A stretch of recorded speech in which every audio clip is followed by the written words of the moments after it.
Jim Folsom Jr., a name synonymous with Alabama politics, has left an indelible mark on the state's history. Known for his deep connection with Alabamians, his political acumen, and his dedication to public service, Folsom Jr.'s journey through the political landscape of Alabama is both inspiring and educational. Jim Folsom Jr., a legacy of progress. James Elisha Folsom Jr. was born on May 14, 1949, into a family with a strong political pedigree. His father, James E. Folsom Sr., known to Alabamians as Big Jim, served 2 terms as governor of Alabama, known for his progressive policies and efforts to modernize the state. My childhood was very interesting, being Big Jim Folsom's son, oldest son. He was a larger-than-life character, but also had 8 brothers and sisters, which made for a very interesting household. Their father really impacted their way of thinking. I think he had a great influence on that, especially populist ideas. Their father was a strong proponent of the one man, one vote. Everybody ought to get to vote, and he did that. He was, needless to say, one of the most interesting people you could ever meet, and I learned quite a bit from him. Big Jim Folsom has a great legacy. He was probably Alabama's most colorful, gregarious, fun-loving, progressive governor.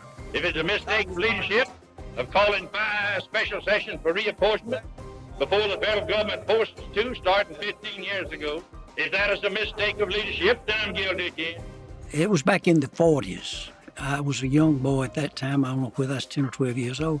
He came to the little town of Thomaston, Alabama, over in Marengo County, where I was born and reared. And when he got through making his speech, my mother had a grocery store there on the corner, and in front of it, Daddy had fixed a couple of benches that folks, come and sit down. And Big Jim came over and sat down on one of those benches, pulled his shoes off, sit there and talk to people and visited. Big Jim would have a profound impact on his son, and Jim Jr. found himself assisting in campaigns. When I was a kid, I used to go out there putting bumper stickers. I was on the bumper sticker crew. Put bumper stickers on cars, passed out cards. It was a totally different era in Alabama politics. Big Jim's tenure was not without challenges. He navigated a turbulent political landscape marked by racial tensions and economic strife. Yet, he remained a steadfast advocate for the underprivileged, championing policies that aimed to uplift all Alabamians. His dad came into office and said, we're going to pave the dirt roads in Alabama. His dad wanted to get the goods from the farmer to the cities and towns. He knew that his constituents were the rural farmers in the state, and he went to the legislature and he built every country road. If some of your viewers are riding down country roads today, those are Big Jim Folsom's roads. While Jim Jr.'s personality was less charismatic than his father's, he had a certain level of grit and hard work that was associated with the working class. One thing, I think, a misconception that people may have when you're the son of someone famous is that, well, he must be wealthy. He must be a wealthy individual. But the fact is that after my father's years in public service, he didn't have all that much money. He fell upon hard times, you might say, and we were at a very working class, middle class revenue standard. So he also had 9 kids, okay? And so there wasn't a whole lot of money to go around. So I actually had to work very hard through college. And Jacksonville State was a great place to do that. In college, Jim was the same that he is now. He was always interested in politics, always interested in the law. He always was interested in people and what I call populism, and where the rubber meets the road, where blue-collar workers make a living.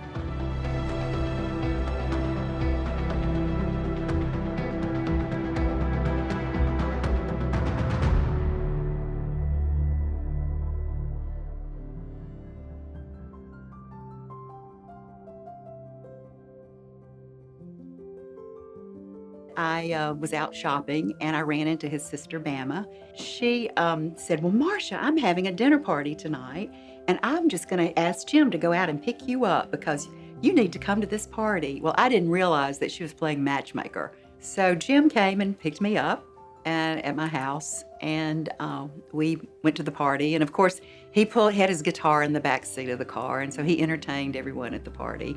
And that really kind of got me interested. Didn't know so much whether he was that interested, but then he followed up and asked me to go out. So we married on September the 3rd, 1977, here in Coleman at the First Baptist Church. We've been married ever since.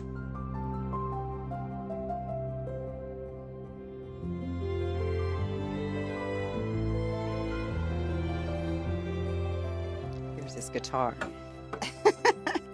And he's got a come here, I want to show you something. Don't tell him.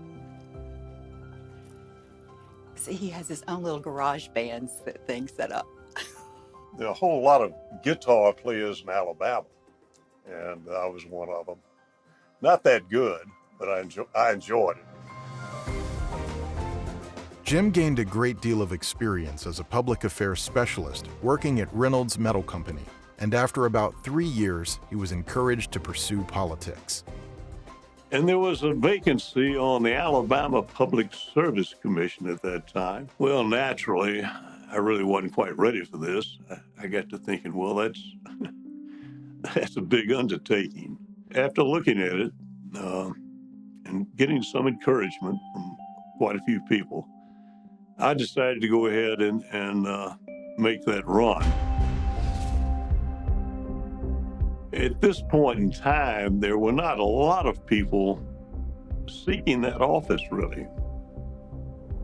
So I said, well, this may be an opportunity to run and make myself available for public office, and maybe I could do some good there. It was very quick. When we married in September 77, he ran for his first office in May of 1978. I was the treasurer of the campaign. And in order to have a good database for our first fundraising efforts, we used our wedding guest list because that was easy. We had 800 people, had a great, current addresses, and so that's how we started with that database.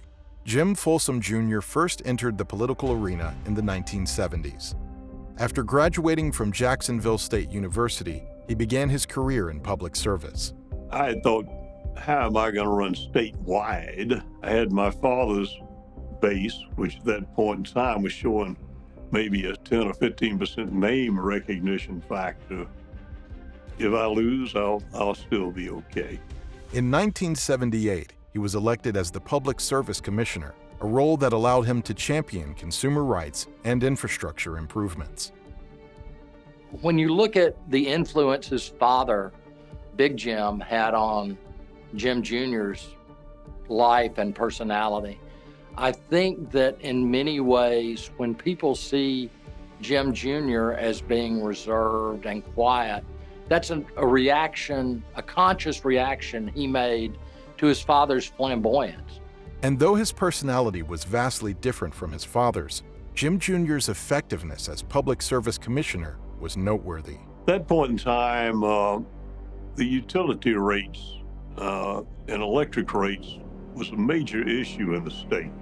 For $74,948.476. Would that be correct? The legislature was always passing legislation, anti-power company, anti-gas company, phone company. All three commissioners recognize the telephone company's sound financial standing and its future financial condition based on the FCC's pending proposal to deregulate the telephone industry. It was sort of an issue that was out there because of some rising electric rates, gas rates during the Arab oil embargo. This was true nationwide. It wasn't just Alabama. Based on the staff's evaluation and recommendation, Commissioner Jim Folsom Jr. says Bell should actually lower its rates. I too feel that South Central Bell shows an excess revenue figures, and that a decrease should be ordered. My theme was we want to attack rising utility rates with a professional approach.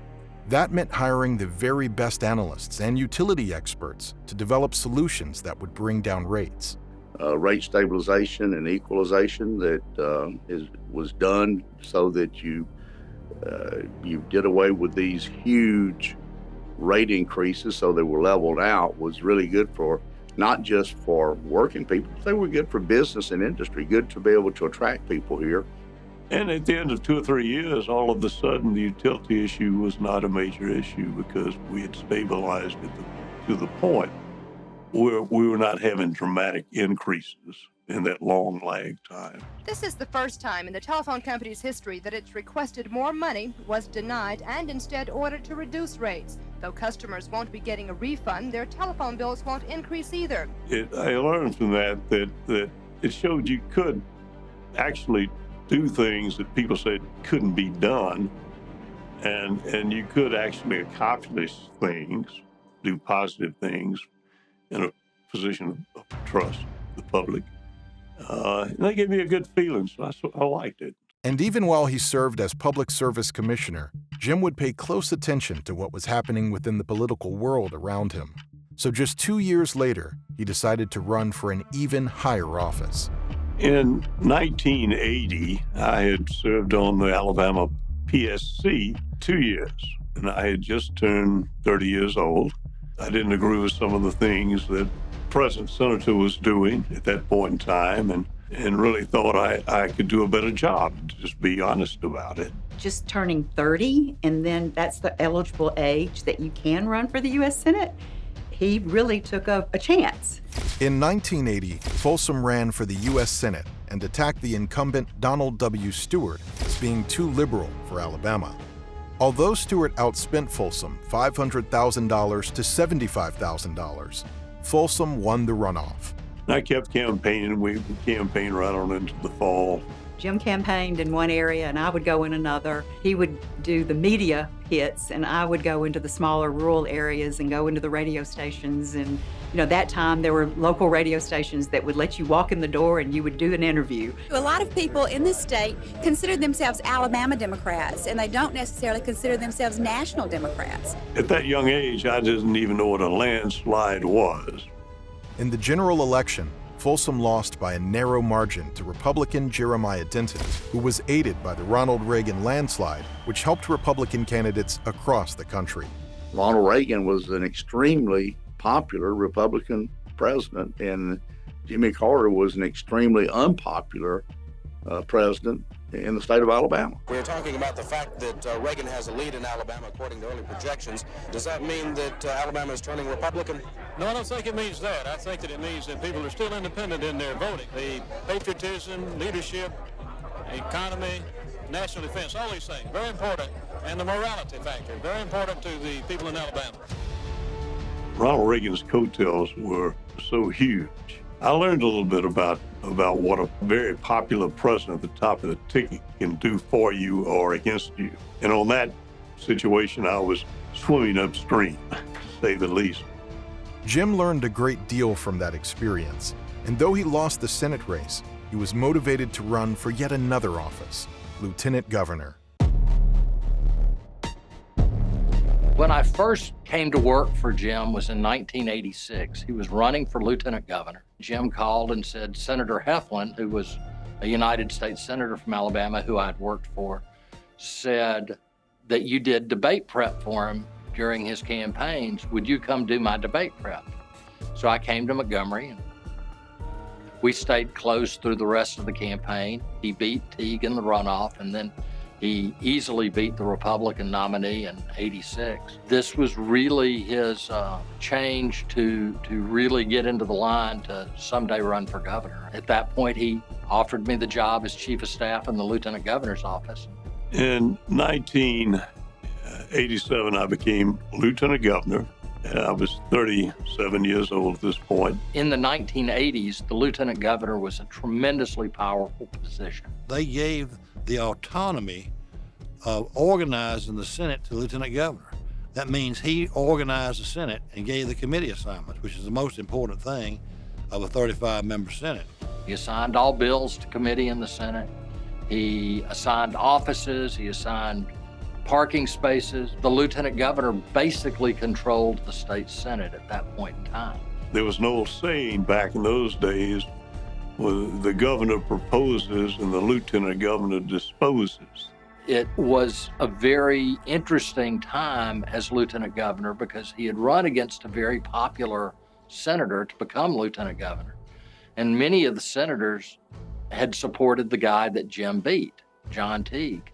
So it became kind of a challenge that first term, particularly from 87 to 91, to get things done and to hold the Senate together moving forward. And they had their relationships formed. They'd worked together all these years, and those were fine gentlemen that I was running against. But there were still quite a few who didn't want me there. You know, I had relationships with certain Republican senators, certain Democratic senators. We worked together well. Well, I just decided, well, it's like a smart way to handle this would be to, appoint chairmen from both parties. That forces them to work together. They have no choice if they're all stakeholders. So I went out appointing about 25% of my chairmen as committee chairman, giving the Republicans decent positions on committees throughout that. I didn't shut them out and allowed them access to the process, not shutting, say, the Republican Party out completely because they didn't have the majority. There are minority rights, and they're going to either prevail in an agreement on the floor, or they'll fight it to the death, and you don't accomplish anything. As lieutenant governor, Jim would bring members from both sides of the aisle together in order to pass important legislation. At the time, Alabama was seen as an unfavorable judicial climate for business development. As a result, Jim and his team would pass tort reform legislation to put Alabama on a better footing for business development. His tenure was also marked by a dedication to improving education across Alabama, a topic that Marcia was equally invested in. Jim's accomplishment would be more than enough to get him reelected to a second term as lieutenant governor. But just 2 years into that term, everything would change. It was April 22nd, 1993. It was my daughter's 10th birthday. And she was at home with an ear infection. And Jim had called me the night before, and we knew that there was a ruling, that the court was going to be ruling quite soon. On December 28, 1992, Governor Guy Hunt was indicted by a grand jury on charges of taking $200,000 from his inaugural fund for personal use.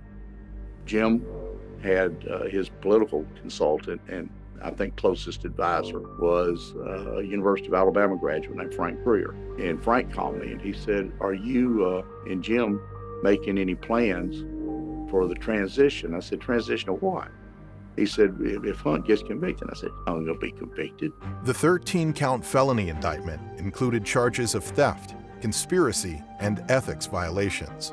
The charges related to misuse of state planes to fly around and collect money through love offerings at primitive Baptist churches, because Governor Hunt was a primitive Baptist minister. There were also charges that related to misuse of campaign funds to do renovations on their house in Holly Pond, which is also in Coleman County. But as the trial went on, it became apparent that there was at least a chance for a conviction. Under Alabama law, if you are convicted of a felony while in office, you immediately lose that position. So if there was a conviction, Jim would immediately become governor. The jury had the case. That was a Wednesday, as I recall. And Frank calls that night and he says, where are you? And I said, I'm at home. He said, you need to get down there. He said, I really think they're going to convict Guy Hunt. I said, okay. So I called Jim, and of course he was in Montgomery because he was lieutenant governor. Next morning I get up and I drive down there. We knew the verdict was coming in first thing when the court came in that day. And I guess around 10 o'clock, the phones just blew up, just lit up. Governor Guy Hunt was convicted on a felony charge of violating a state's ethics law and was immediately removed from office. This meant that Lieutenant Governor Jim Folsom Jr. would immediately become governor for the remainder of the current term. You think that you know what the contingency plan is, but when it happens, it's really different. James was at preschool, and so my friend went and got him at preschool. As lieutenant governor, you do get security, but when you're governor, it raises it up another level. And I was worried, well, what about my children? And you know, what am I to do about them? And are they going to be okay? And you know, just so many things as a mother. And then I was worried about Jim. I got to Montgomery, and he had gone to a safe location so that he could get his thoughts together and proceed with being sworn in. No one ever thought Governor Hunt would get convicted. Everyone thought it would just kind of go away. I think when I got there and when I was able to see Jim and see how calm he was and how measured he was in taking all this in, it comforted me. And I was able to, okay, I'm on board. Whatever is next, I'm here. I, James E. Folsom Jr. I really never thought that I would become governor by ascending to the office that way. I had always planned on running for governor in '94 anyway, because I was lieutenant governor. That's what there's only one place to go, and it was either up or out. So I was going to run for governor. So we had the swearing in that afternoon, and he announced that I was going to be chief of transition, and nobody knew who Charlie Waltrip was, so they're asking that. This is a learning day for us, and we're trying to get ahead of the curve, and hopefully we can gather information and be helpful to us in the transition.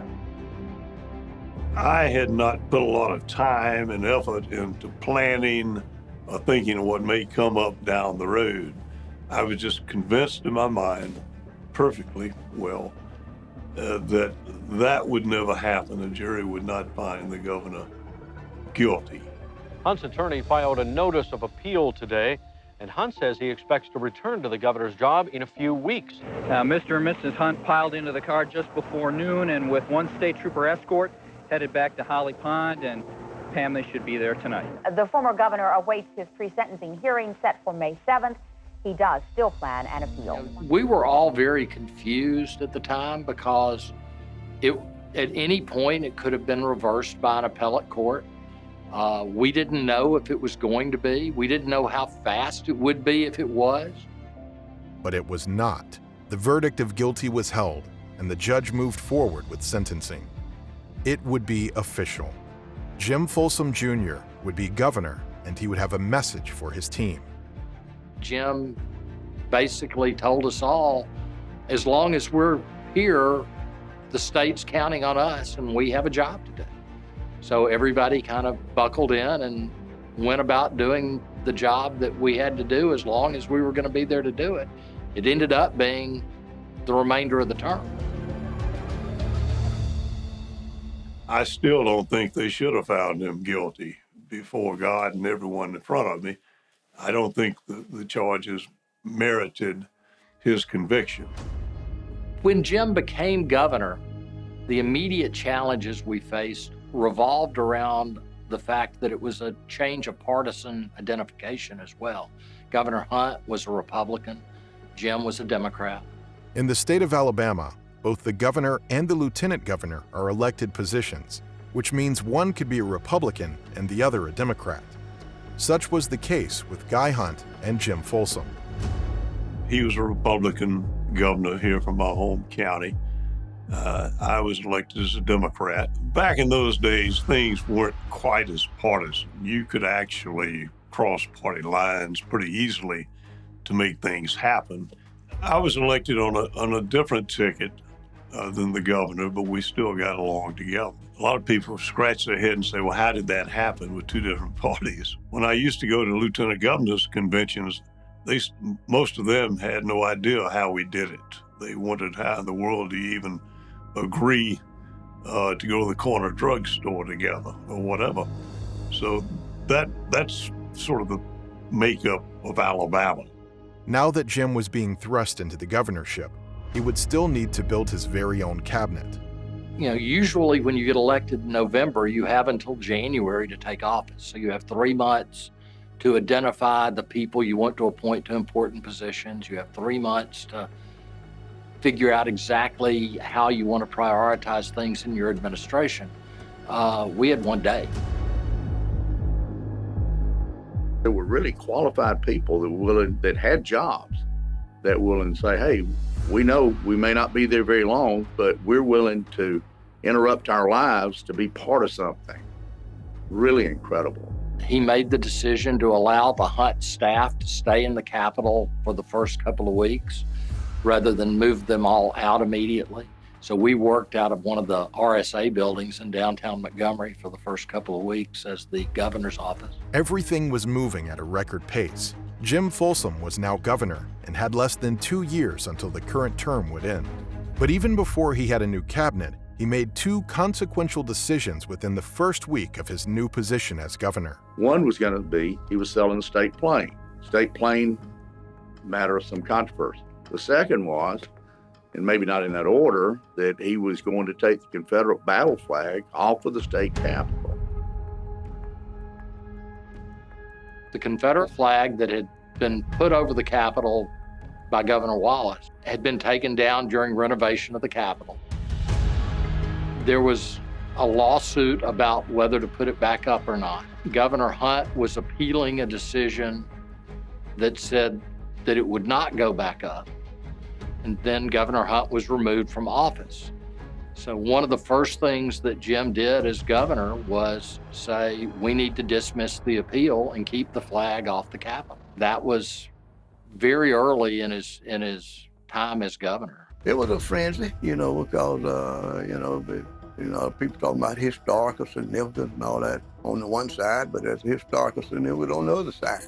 African-American Alabamians had every right to protest the flag because their people were enslaved by it. Even though many white people saw it, it didn't see it in that fashion.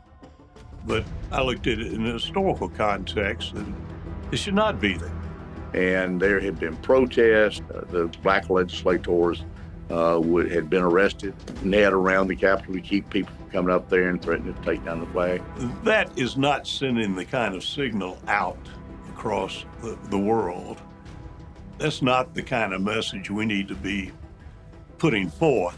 We need to let folks know we're back in the Union, that we're Americans and we fly under the American and the state flag. That's what the Constitution state provides for. With the state plane sold and the matter of the Confederate flag solved, Governor Folsom could now concentrate on building his cabinet. Jim appointed a small group led by Charlie Waldrop and me to interview people and to try to come up with lists of people to recommend to him. The final decisions were always his, but we would try to come up with a couple of people for each cabinet position.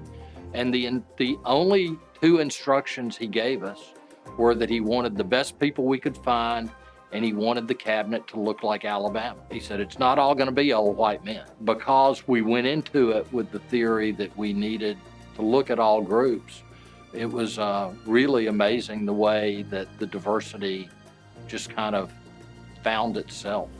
Little did we know that at that point, what we were assembling was going to be the most diverse cabinet in the history of Alabama.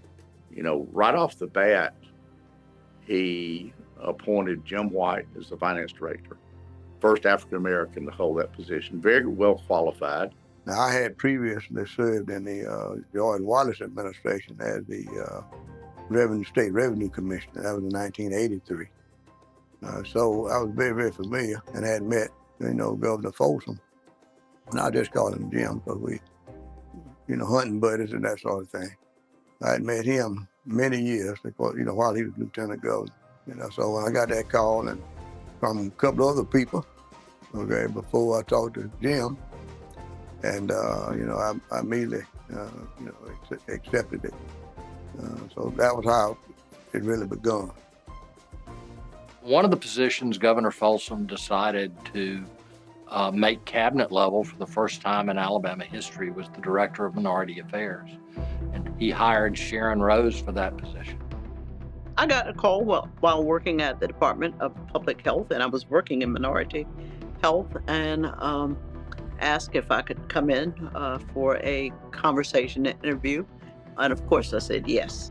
48 hours later, with a press conference, with others announcing a portion of his cabinet and immediately starting work.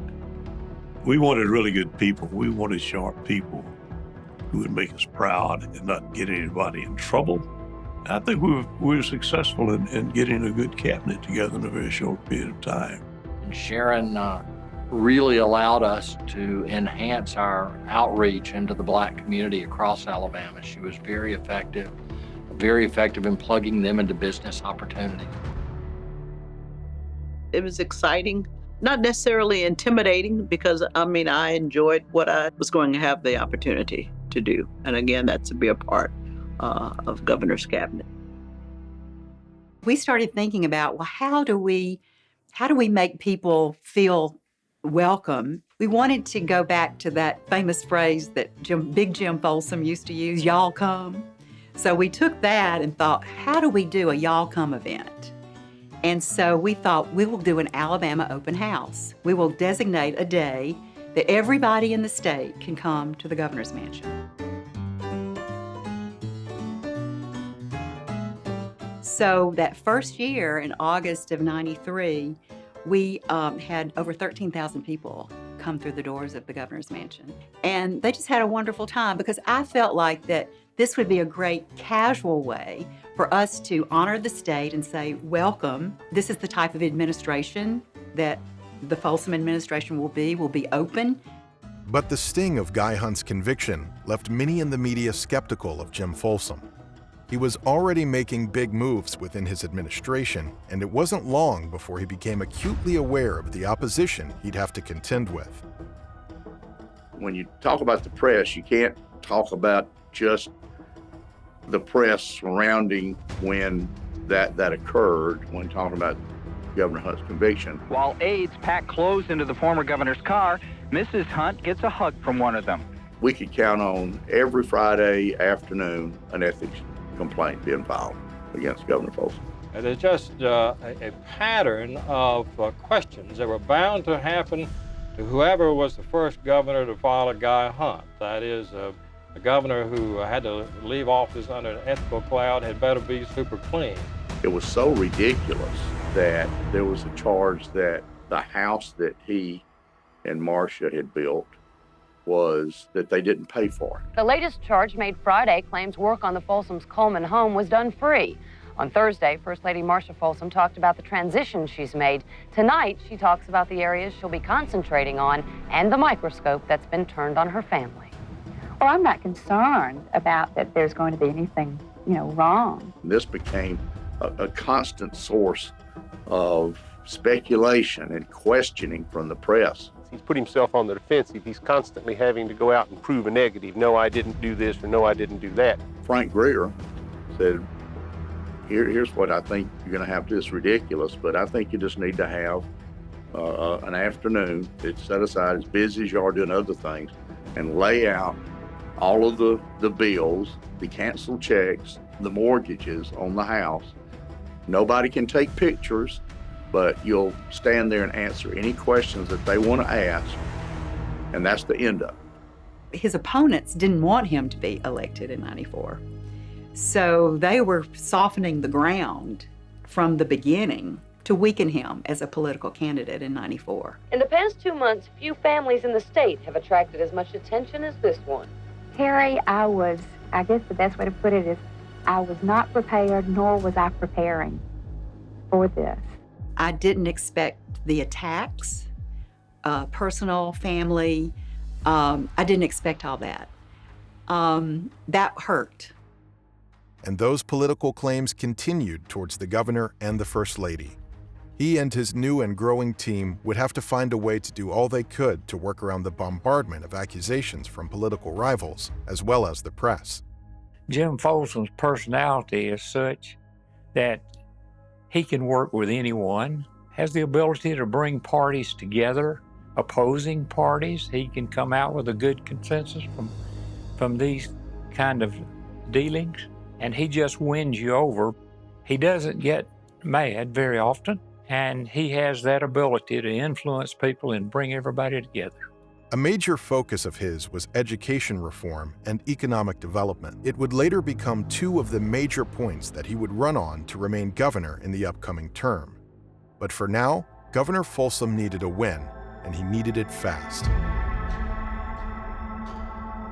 So one of the most important offices that we had was the Alabama Development Office, ADO, which has now been morphed into the Chamber of Commerce. And Elmer Harris was the president of Alabama Power. I had selected a transition team to assist me. I had someone that I wanted to recommend to the governor in mind that I thought that Elmer could give me some insight. But I'll tell you who the best economic developer is, in my opinion. I said, well, who is that? He said, Billy Joe Kemp.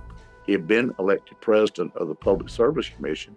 He'd given that job up for Governor Wallace's fourth term to take a position with him. Then he'd come back and got elected Secretary of State following that. And Billy Joe had made it known he was planning to run for lieutenant governor. In all the polls, he was leading.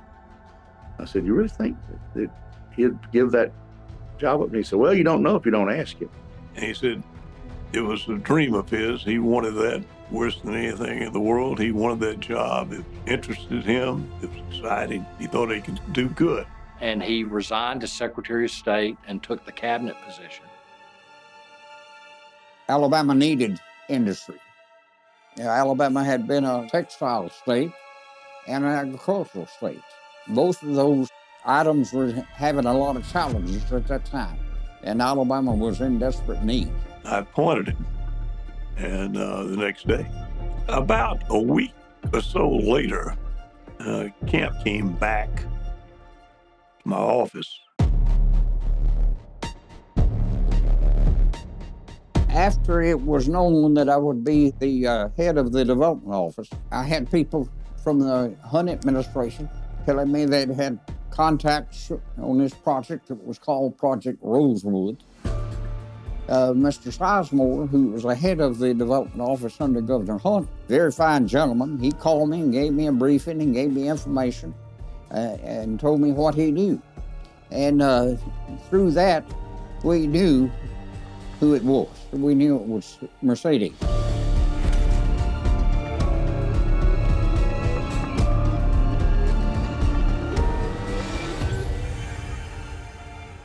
When he got to his office, he learned that Mercedes North America had written all the 48 contiguous states if they wanted to be considered, to submit a proposal. That was dated in January. Nothing had been done. Nobody knew about it. And he called me and I need you to get me in to see the governor. And I did, and told the governor what this was about.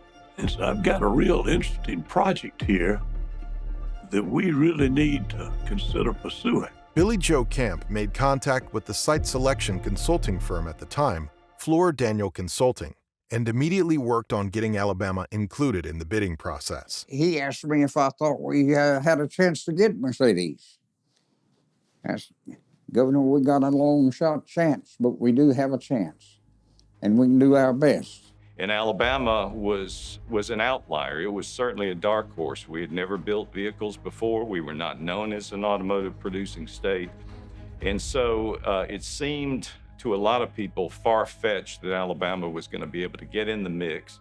Somewhere in the Mercedes hierarchy, there's a person who was incarcerated in Alabama as a prisoner of war during World War II. And he remembers Alabama as being a backward, dirt road, dusty, rural type place. You've got to convince them that the people in Alabama wear shoes.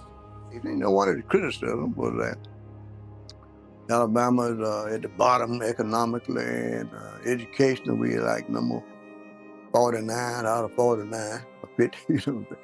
So that uneducated workforce, that kind of thing.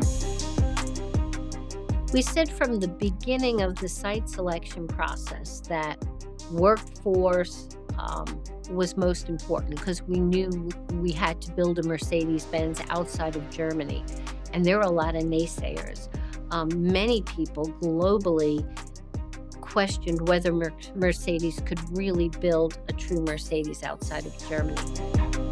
In 1993, Mercedes-Benz made a monumental decision and asked its marketing and distribution team within the U.S. to make an announcement. The company had decided to build a manufacturing plant, its first outside of Germany in the U.S. We looked over the course of those 6 months, we considered, I would say initially about 150 sites, narrowed it down to say 50 and then 20 and then 12 and then the final 6 states we actually visited.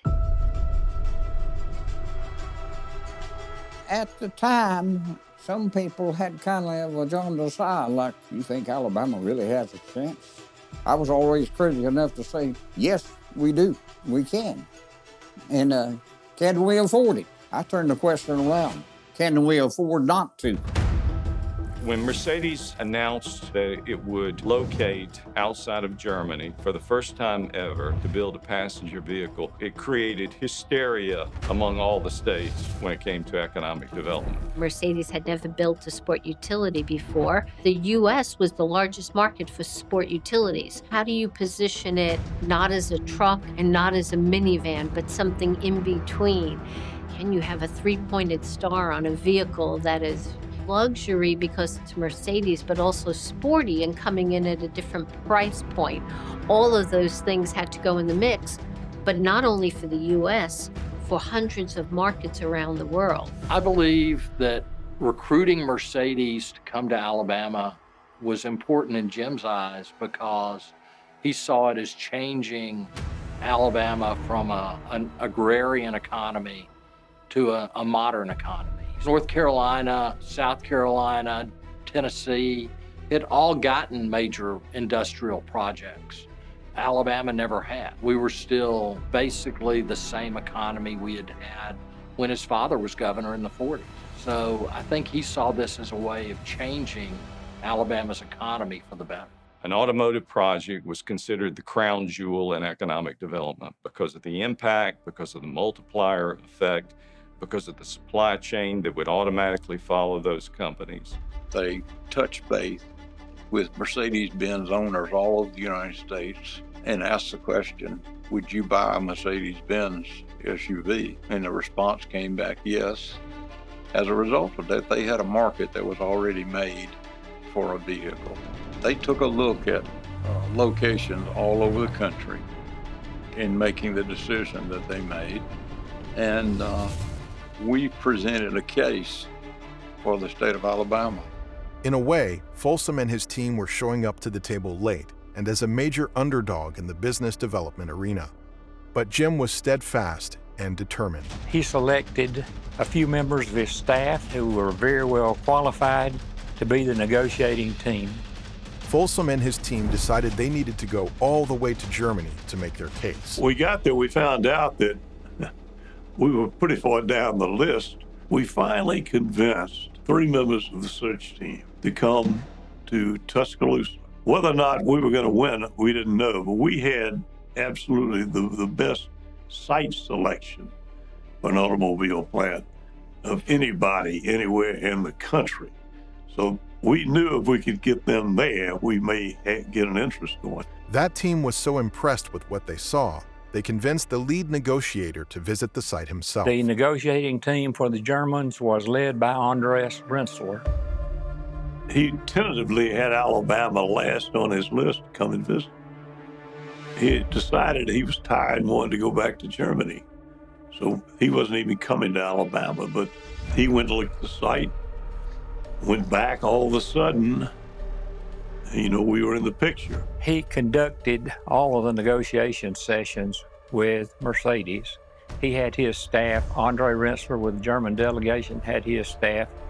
And this went on day after day after day. And the governor was always looking for some little something that might help us with Andre Renzler. It was the first time ever that this global brand, premium brand, would build a vehicle outside of Germany. So it was historic. So it created a lot of attention. You had 30 states plus Canada that were in the mix. If a state was eliminated, you just didn't hear from them. You never got a response to your proposal. There were 10 of us sitting in a trailer outside of Stuttgart alongside a railroad track. So nothing glamorous. We were making a decision based on $1 billion project in 1993. He said, Governor, a decision has been made. Got good news and bad news. Well, the good news is that Alabama has been selected. Of course, I was overwhelmed. And he said, now the bad news is that you cannot tell anyone. You cannot breathe a word of this to the press. You and Mr. Camp are the only ones that know this. You got my word, and I will not tell anyone. What added to the challenge for Folsom was that he was in the middle of the gubernatorial race that would be taking place in 1994. How does it feel to be back home, Governor?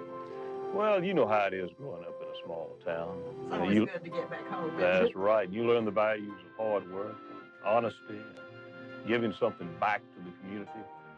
And really, that's what I try to do. The issue is the basic one. We started out with a Mercedes, is the secrecy. And there was a new Mercedes story every week, and finally somebody said, how much have we committed? How much are we going to do? How many of these cars are we going to buy? The incentive package was probably the dominant question in the media because it was $253 million. That's a lot of money, even in today's terms, but 30 years ago. In hindsight, you can understand the skepticism. The economic development incentives that were offered were larger than anything Alabama had ever conceived of. Yeah, the Mercedes recruitment was actually used against Jim in the 1994 gubernatorial race.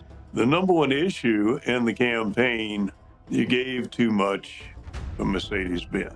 State can't afford that. It was a bad decision. I remember one business leader giving speeches talking about if Jim Folsom's elected, he's going to change Alabama's way of life. I remember telling him, I thought that's what a governor was supposed to do, was change the way of life in his state. We were just very confused because we saw it as a very positive thing for Alabama, but a lot of people who didn't see the same vision of the future, were not as excited. I had to go out and explain. We had no plant, no product, no people, but thank you for your $253 million. We had nothing to show, and we had to justify it. So it was a challenge from a communication standpoint, and the media were just doing their job. It wasn't just the media that was skeptical. There were government officials. There were from other states, of course. There was some sour grapes. People were unhappy they didn't get it, so they said, well, Alabama sold the store. But as soon as people saw the result, I don't think nobody questions the incentive package anymore. It's the jewel in the state. When we turn this shovel today, what we see in this soil is the future of all who want to look back with pride and say, yes, I am an Alabamian. Alabama won the bid as a result of having the absolute best site for the new plant and a meaningful $253 million incentive package. Why had this great global company chosen to come to a state not known for automotive production for such a historic project? Journalists wanted to know, others wanted to know, what was it that attracted Mercedes and what has that experience been? In the end, what it came down to was the support and partnership we felt from the state of Alabama far exceeded any other location. But despite the overwhelming excitement Folsom and his team had for successfully winning Mercedes over, his political opponents were very critical about the deal. A different ethics complaint would be filed against Governor Folsom. James Anderson says the charges against Folsom are politically motivated dirty tricks. After winning the Democratic primary, the Republican nominee was Bob James, who had earlier been a Democratic governor and then changed parties. Bob James. As governor, he raised taxes 53 times, and Alabama's unemployment was the highest in the nation. No other state was worse. The choice? Jim Folsom. James was very conservative. He ran a campaign against us based largely on opposing the Mercedes incentives. Why is it that every time we start doing great things here in Alabama, somebody starts tearing us down, like Mercedes-Benz? All of a sudden, for the first time, Jim had voters that were going to vote for anybody other than him. My personal opinion is that that number was somewhere around 40%. So ironically enough, after all of the work and all of the good we thought we had done, this became a major stumbling block. And I when it first started, I didn't think it would work. But son of a gun, it did.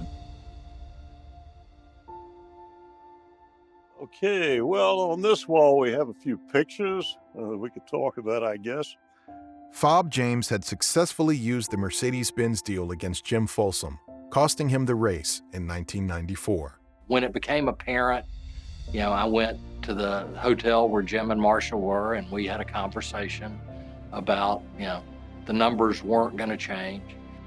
There's a picture of Bill Clinton and myself. In summer of '93, I was there to ask the president for highway funds involving the Mercedes-Benz project and developing, take quite a bit of federal dollars to complete the overpasses at the Mercedes-Benz entrance.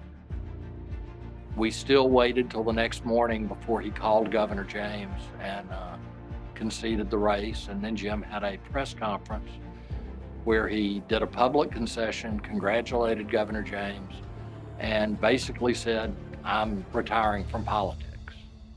I've had, over the years, many people tell me, I really thought you were wrong in that decision. And I was a firm believer that we had wasted $300 million, and you were the reason I voted against you. So, but you were right. So I've heard that many, many times. So, you just never know how it's going to turn out, do you?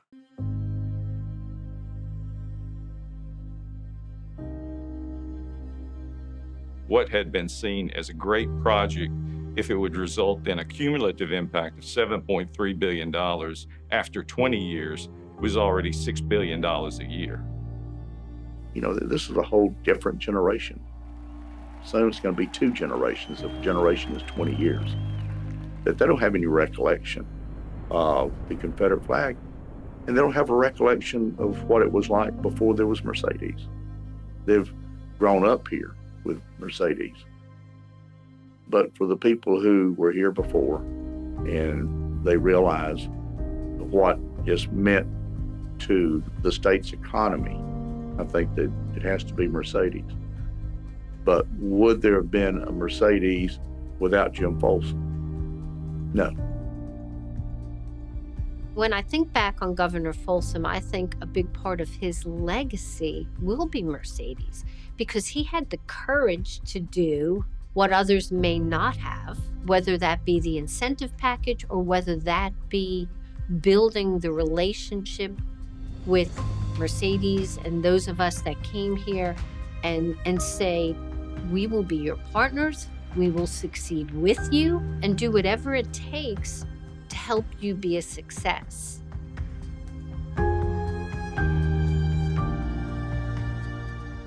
Jim Folsom Jr.